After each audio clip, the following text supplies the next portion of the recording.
اردو زبان کی 5ویں کتاب میں نے پچھلی ویڈیو میں سبق نمبر 17 تک پڑھا چکا۔ انشاءاللہ آج کی ویڈیو میں سبق نمبر 18 پڑھیں گے۔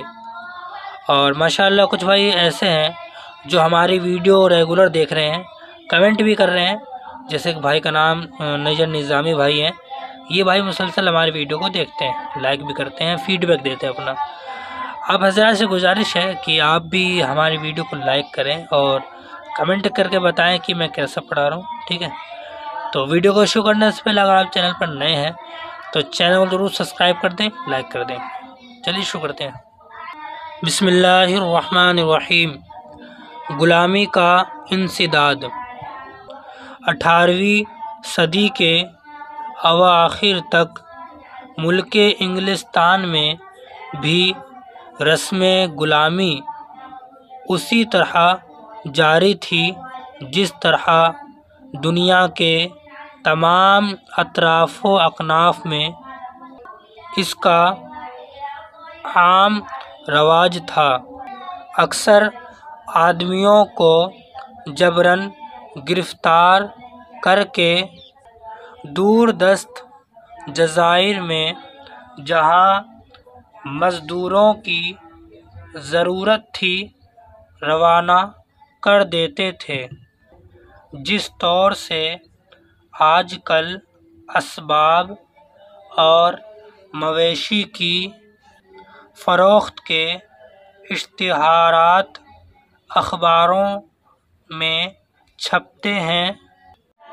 اسی انداز سے لندن اور لیورپول کے اخبارات میں حبشی غلاموں کو بیع کا اشتہار مشتہر کیا جاتا تھا، جو حبشی غلام مالک کے جور و جفا سے تنگ آ کر فراری ہو جاتا تھا۔ اس کی گرفتاری کے لیے انعامی اشتہار اسی طریقے سے جاری ہوتے تھے جیسے فی زمانے روپوش مجرم کی نسبت ہوتے ہیں۔ اس تاریک زمانے میں ایک شخص شارپ نام کھڑا ہوا۔ رحمدلی اور خدا ترسی کی راہ سے اس نے اس ظالمانہ رسم کے انسداد پر کمر ہمت باندھی اور غلاموں کی آزادی کا بیڑا اٹھایا۔ شارپ کوئی بڑا دولت مند یا صاحب اقتدار آدمی نہ تھا۔ وہ عہد طفلی میں ایک پارچہ باف کے ہاں کام کرتا تھا، پھر ایک دفتر میں محرر ہو گیا، مگر ابتدا ہی سے اس کو رفاہ خلائق کے کاموں میں سعی و کوشش کرنے کا شوق تھا، اور اس شوق کے ساتھ دلیرانہ ہمت اور استقلال بھی رکھتا تھا۔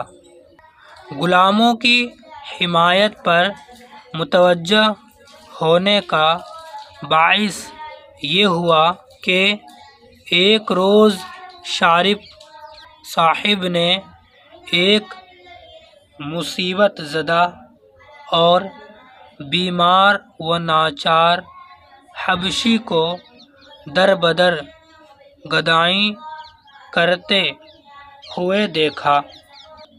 اس کا ماجرا پوچھا تو معلوم ہوا کہ بے رحم مالک نے غضبناک ہو کر اس کو ایسی سخت سزا دی تھی کہ پاؤں سے لنگڑا اور آنکھوں سے قریب قریب اندھا ہو گیا۔ جب کسی کام کا نہ پایا تو اپنے گھر سے نکال دیا۔ شارپ کو اس کے حال زار پر بہت رحم آیا اور اپنے بھائی ولیم کے پاس، جو غرباء اور مساکین کا علاج کیا کرتا تھا، بھیج دیا۔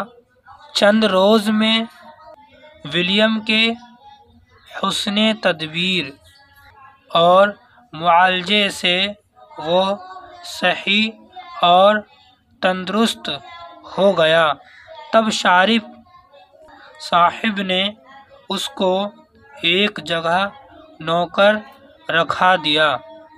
اتفاقاً ایک عرصے کے بعد اس کے مالک نے پہچان لیا۔ صحیح سالم اور توانا دیکھ کر طمع دامنگیر ہوئی، یہاں تک کہ اس بیچارے کو گرفتار کر کے حوالات میں بھجوا دیا۔ جب یہ بلا نازل ہوئی تو اس نے اپنے محسن شارپ کے نام خط بھیجا۔ اس نے نہایت کوشش کر کے اس کو عدالت سے رہا کرایا۔ اسی طرح وہ اکثر مظلوموں کو ظالموں کے پنجے سے چھڑاتا اور جور و تعدی سے بچاتا رہا، لیکن مقدمات کی پیروی میں اول کوئی وکیل اس کا ممد و معاون نہ بنا۔ اس لیے شارپ کو خود قانون کا مطالعہ کرنا پڑا، مگر جب اس کی صدق نیت اور اس کار خیر کی خوبی عیاں ہو گئی تو چند ذی لیاقت قانون داں بھی اس کے معین و مددگار بن گئے۔ انجام یہ ہوا کہ شارپ کی مردانہ ہمت و استقلال نے رسم غلامی کو انگلستان سے نیست و نابود کرا کے چھوڑا، اور یہ قطعی فیصلہ ہو گیا کہ کوئی غلام ہو انگلستان کی سرزمین پر قدم رکھتے ہی آزاد ہے۔ پھر اس جواں مرد عالی حوصلے نے لوگوں کا زبردستی جلاوطن کیا جانا اور جزائر کو بھیجنا بھی موقوف کرایا۔ غلاموں کی آزادی کے لیے ایک بڑی سوسائٹی مجلس قائم کی، جس میں بہت سے جلیل القدر عمائد شریک ہوئے، اور رفتہ رفتہ وہ خواہش جو اکیلے شارپ کے دل میں پیدا ہوئی تھی، اہل انگلستان کا ایک مسلمہ مسئلہ بن گئی، اور 1834 میں قلمرو برطانیہ سے سارے غلام یک قلم آزاد کر دیے گئے۔ آئیے ہم معنی کو پڑھتے ہیں اور یاد کرتے ہیں۔ اواخر کا مطلب ہے آخر، جور کا مطلب ظلم یا ستم، اقتدار، اقتدار کا مطلب ہے اختیار یا حکومت۔ نازل، نازل مطلب اترنے والا۔ معین، معین کا مطلب ہے مددگار یا سہایک، مدد کرنے والا۔ اکناف، اکناف کا مطلب ہے سمتیں یعنی چاروں طرف، ٹھیک ہے، یا اطراف۔ جفا، جفا کا مطلب ہے ظلم۔ رفا یعنی قاعدہ۔ تعدی، تعدی کا مطلب ہے زیادتی، ظلم، ستم، ناانصافی، اتیاچاری، سارے ان کے معنی ہیں۔ جلاوطن کا مطلب ملک سے باہر جانے کی سزا یا شہر بدر، ٹھیک ہے۔ دور دست، دور دست کا مطلب ہے نہایت دور یا دور دراز۔ فی زمانہ یعنی موجودہ زمانہ، ٹھیک ہے۔ غربہ، غربہ کا مطلب ہے اجنبی، بہت سے غریب۔ محسن، محسن کا مطلب ہے احسان کرنے والا۔ جلیل القدر، جلیل القدر، جلیل القدر کا مطلب ہے بڑی شان والا۔ فرار، فرار مطلب بھاگنا۔ روپوش یعنی چھپا ہوا یا پوشیدہ۔ مساکین، مساکین کا مطلب ہے بہت سے غریب یا غریب لوگ۔ مومد، مومد کا مطلب ہے مدد کرنے والا یا سہارا دینے والا۔ عمائد، عمائد کا مطلب ہے قوم کے سردار یا اچ ادھیکاری، یا انگلش میں آپ کہہ سکتے ہیں لیڈرز، ٹھیک ہے۔ مشتہر، مشتہر کا مطلب ہے مشہور، سیرت یافتہ یا خبر دینے والا، سمجھ گئے۔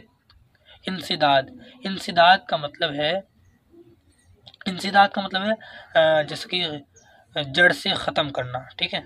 سالم، سالم کا مطلب ہے پورا، صحیح یا تندرست۔ معاون، معاون کا مطلب ہے مددگار۔ مسلمہ، مسلمہ کا مطلب ہے تسلیم کی ہوئی، ٹھیک ہے، تسلیم کی ہوئی۔ تو آپ یہ یاد کر لیں گے، انشاءاللہ اگلی ویڈیو میں سبق نمبر 19 پڑھیں گے۔ جنہوں نے ابھی تک سبسکرائب نہیں کیا وہ سبسکرائب کر لیں اور شیئر ضرور کریں، ٹھیک ہے۔ السلام علیکم۔